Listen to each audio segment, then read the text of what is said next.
Tanınmış tarixçimiz Bəhram Mənsurovdur. Bəhram müəllim, xahiş edirəm, bir-iki kəlmə Zülfat Gözəlovun valları barədə söhbət edəsiniz. Əvvəl istəyirəm ki, Zülfünün özü haqqında danışım. Deyirlər, yaxşı yoldaş yolda tanınar.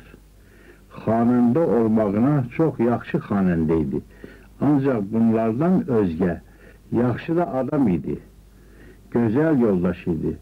Bunu Zülfü ilə Abşeron toylarına birgə səfərlərimiz zamanı görüb hiss etmişəm.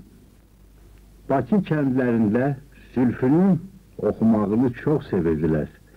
O toyda ki, Zülfü oxuyardı, kənd kesəkdə adam qalmazdı ki, tamaşaya yığılmasın. O vaxt çoxları arzu edərdilər ki, oğlum olsun, adını Zülfü qoyum. İndi də bir-iki kəlmə Zülfünün sesi yazılmış vallar haqqında deyim. Onun ilk valı çıxıb 1938-ci ildə Qurban Pirimov çalıb, Zülfü oxuyub. İkinci val 121 ildən sonra bıraxılıb.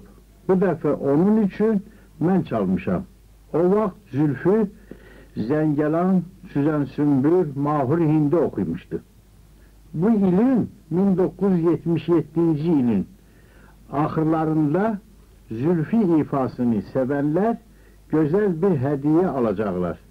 Melodiya firması Zülfü Adıgözəlovun mənim müşayiətimlə oxuduğu lent yazıları əsasında Əraq Pəncigah, Həsar Müxalif, Vilayeti Dilkeş, Bayatı Şiraz, Şikesti Fars, Mahur Hindi muğamları və muğam parçaları yazılmış valları kütləvi tirajla yayacaqdır.